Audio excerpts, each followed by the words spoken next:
तालुक्यातच 1 ते 1.5 वर्षापूर्वी सरपंच संतोष देशमुख यांचं प्रकरण चांगल्या प्रकारे गाजलेलं होतं। ते देखील सरपंच म्हणूनच एका प्रकरणात मध्यस्थी आणि वाद सोडवण्यासाठी गेले होते आणि पुढे ज्या पद्धतीने त्यांच्या बाबतीत झालं, अगदी त्याच पद्धतीने ज्या गुन्ह्याशी आपला काही संबंध नाही, ज्या भांडणाचा पत्ता नाही, तिथे केवळ माणुसकी दाखवून भांडण सोडवायला गेलेल्या एका निष्पाप तरुणाचा जर खून झाला तर काय होणार? बीड जिल्ह्यातील केज तालुक्यातून कायदा आणि सुव्यवस्थेचे धेंडवडे काढणारी आणि संपूर्ण राज्याचं लक्ष वेधून घेणारी एक अत्यंत खळबळजनक घटना समोर आली आहे। 20 जूनच्या रात्री केजमधील टाकळी येथे एका पूर्वनियोजित कटातून एकावर जीवघेणा हल्ला झाला, पण तो हल्ला रोखण्यासाठी आणि भांडण सोडवण्यासाठी गेलेल्या 24 वर्षाच्या विलास घोले या तरुण हॉटेल चालकाला चाकूने वार करून तेथेच संपवण्यात आलं। त्यानंतर केज मध्ये जो काही आगडोम उसळला आहे त्याने संपूर्ण बीड जिल्हा हादरून गेला। नातेवाईकांनी थेट मृतदेह पोलीस ठाण्यात आणला, ॲम्ब्युलन्सची तोडफोड झाली, अख्खी बाजारपेठ ठप्प झाली आणि थेट राज्याच्या पावसाळी अधिवेशनात याचे पडसाद देखील उमटले। या प्रकरणात थेट खासदार बजरंग सोनवणे यांचे चिरंजीव सौरभ सोनवणे यांचं नाव आल्याने या केसला राजकीय वळण मिळालंय। ओबीसी नेते लक्ष्मण हाके आणि आमदार सुरेश धस यांनी आक्रमक भूमिका घेतली आहे। नेमकं नक्की काय घडलं होतं 20 जूनच्या त्या रात्री आणि पोलिसांच्या CCTV मध्ये काय समोर आलं तेच आपल्याला या व्हिडिओच्या माध्यमातून जाणून घ्यायचं आहे, त्यामुळे शेवटपर्यंत हा व्हिडिओ नक्की पहा। नमस्कार, मी जनार्दन राऊत आणि तुम्ही पाहत आहात क्लिक टू न्यूज। ही घटना घडलेली आहे 20 जूनच्या रात्री बीड जिल्ह्यातील केज तालुक्यातील टाकळी येथे। विलास घोले हा तरुण मुलगा असून तो स्वतः गावकरी हॉटेल चालवायचा। अत्यंत कष्टाळू आणि गावात सगळ्यांशी मिळून मिसळून राहणारा हा तरुण होता। 20 जूनच्या रात्री काही नराधमांनी एका व्यक्तीवर हल्ला करण्याचा पूर्वनियोजित कट रचला होता। धारदार शस्त्रासह हे आरोपी तिथे आले होते आणि त्या व्यक्तीवर त्यांनी हल्ला देखील केला। जवळच असलेल्या विलास घोले यांनी त्याला समजावले आणि त्या ठिकाणी मारामारी सोडवण्यासाठी तो त्या ठिकाणी माणुसकीच्या नात्याने पोहोचला। विलासने आरोपींना अडवण्याचा प्रयत्न केला, पण संतापलेल्या आणि डोक्यात संताप घुसलेल्या तरुणाने थेट विलास याच्यावर चाकूने वार केले आणि त्या ठिकाणाहून ते पळून गेले। यामध्ये काही जण जखमी झाले, तर विलास हा त्याच ठिकाणी पडलेला असताना त्याला तात्काळ अंबाजोगाई येथील स्वाराती रुग्णालयात दाखल करण्यात आलं। मात्र विलास याच्यावर उपचार सुरू असतानाच त्याचा दुर्दैवी मृत्यू झाला। या प्रकरणात त्याची काही चूक नसताना त्याला हकनाक आपला जीव गमवावा लागला। विलासच्या खुनाची बातमी वाऱ्यासारखी पसरली आणि केज तालुक्यात प्रचंड संताप व्यक्त होऊ लागला। गुन्ह्याचा मुख्य सूत्रधार कोण याचा शोध घ्या आणि सर्व आरोपींना तात्काळ अटक करा या मागणीसाठी हजारो नागरिक रस्त्यावर उतरले। 21 तारखेपासून सुरू झालेलं हे आक्रमक आंदोलन प्रत्येक दिवस पेटायला सुरुवात झाली होती। मात्र याकडे ना पोलीस प्रशासनाचं लक्ष होतं ना स्थानिक लोकप्रतिनिधींचं। पण जेव्हा काल 23 जून मंगळवारी रोजी सकाळपासून आंदोलकांनी केज शहरात तीव्र रास्ता रोको आंदोलन सुरू केलं। रस्ते अडवल्यामुळे वाहनाच्या लांबच लांब रांगा लागल्या आणि केजची संपूर्ण बाजारपेठ कडकडीत बंद झाली।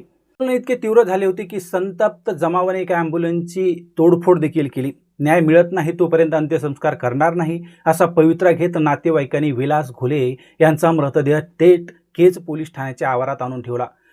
दुपारपर्यंत आंदोलनात कोणत्याही प्रकारचा तोडगा निघाला नाही। त्यानंतर वातावरण प्रचंड तणावपूर्ण झालं। तेव्हा बीड जिल्ह्यातील लोकप्रतिनिधीच्या कानावर ही जेव्हा बाब केली, तेव्हा या प्रकारांचे पडसाद मुंबईत सुरू असलेल्या पावसाळी अधिवेशनात उमटले। राज्याच्या पर्यावरण मंत्री पंकजा मुंडे यांनी केजमधील गंभीर परिस्थितीची दखल घेत थेट आंदोलकांशी चर्चा केली, त्यांच्याशी दूरध्वनीवर संपर्क साधला, त्यांचं सांत्वन करत शांततेचं आवाहन देखील केलं।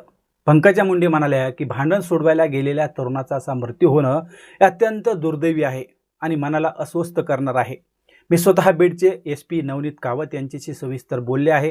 पोलिसांनी योग्य तपास करावा आणि दोषींना सोडता कामा नये। कुटुंबानेही प्रशासनावर विश्वास ठेवावा असं त्यांनी त्या ठिकाणी आश्वासन दिलं। त्याचवेळी आमदार धनंजय मुंडे, आमदार नमिता मुंदडा यांनी विधिमंडळाच्या सभागृहात हाच प्रश्न अत्यंत आक्रमकपणे मांडला। धनंजय मुंडेंनी आंदोलनकर्त्यांशी चर्चा करून प्रशासनाला तात्काळ कडक कारवाई करण्याचे आदेश देण्यास सांगितले। संपूर्ण प्रकरणात जेव्हा खासदार बजरंग सोनवणे यांचा मुलगा सौरभ सोनवणे यांचा सहभाग असल्याची चर्चा समोर आली, तेव्हा सर्वात मोठा राजकीय ट्विस्ट या प्रकरणामध्ये निर्माण झाला। तेव्हा ओबीसी नेते लक्ष्मण हाके आणि आष्टीचे आमदार सुरेश धस यांनी आंदोलनात उडी घेतली। लक्ष्मण हाके यांनी थेट आरोप करत की विलास घोले खून प्रकरणातील मुख्य आरोपींना पळवून लावण्यासाठी खासदार बजरंग सोनवणे यांचे चिरंजीव सौरभ सोनवणे यांनी मदत केली आहे। जोपर्यंत सौरभ सोनवणे याच्यावर गुन्हा दाखल होत नाही तोपर्यंत इथून एकही जण उठणार नाही अशा प्रकारची त्यांनी चेतावणी दिली आणि इशारा दिला। या गंभीर आरोपानंतर बीडचे खासदार बजरंग सोनवणे यांनी अत्यंत आक्रमकपणे आपली बाजू मांडली। ते म्हणाले, या प्रकरणात जे कोणी दोषी असतील त्यांच्यावर कडक कारवाई करा अगदी माझा मुलगा जरी दोषी असेल तर त्याच्यावरही कारवाई झालीच पाहिजे, परंतु विनाकारण कोणीही या प्रकरणात राजकीय भांडवल करू नये असं देखील ते म्हणाले. जर कोणी म्हणतात ना माझ्या मुलाने पोलिसांना फोन केला, तर ते तुमचे सरकार आहे, तुमचे पोलीस आहेत. पोलिसांनी माझ्या मुलाचा आणि माझ्या स्वतःचा CDR काढावा. आरोपींचे फोटो कोणासोबतही असू शकतात. बीड जिल्हा शांत ठेवायचा आहे म्हणून मी गप्प होतो. जे कोणी हे प्रकरण चिघळण्याचा भडकवण्याचा प्रयत्न करत असेल त्यांच्यावरही पोलीस प्रशासनाने कारवाई केली पाहिजे. या संदर्भात SP यांच्याशी बोलणं झालंय. ज्या प्रकारे आमदार धनंजय मुंडे यांनी सभागृहात प्रश्न उपस्थित केला तेव्हा गृह विभागाने देखील तात्काळ याची दखल घेत आदेश दिले आणि त्यानंतर छत्रपती संभाजीनगरचे पोलीस आयुक्त IG मिश्रा हे तातडीने बीडमध्ये दाखल झाले. बीडचे पोलीस अधीक्षक नवनीत कावत आणि IG मिश्रा यांच्यात संवेदनशील विषयावर चर्चा झाली आणि त्यानंतर नवनीत कावत यांनी स्वतः आंदोलनकर्त्याशी आणि नातेवाईकाशी थेट संवाद साधला. त्यांनी माहिती दिली की या गुन्ह्यात 9 आरोपी असून पोलिसांनी अत्यंत वेगाने कारवाई करत आतापर्यंत 6 मुख्य आरोपींना ताब्यात घेतले. उर्वरित 3 आरोपींच्या शोधासाठी पोलिसांची 4 विशेष पथकं वेगवेगळ्या राज्यात आणि जिल्ह्यात रवाना केली आहेत. सर्वात महत्त्वाचं म्हणजे जेव्हा आंदोलनकर्त्यांनी सौरभ सोनवणे याच्या अटकेची मागणी लावून धरली तेव्हा SP नवनीत कावत यांनी तांत्रिक पुराव्याच्या आधारे मोठा खुलासा केला.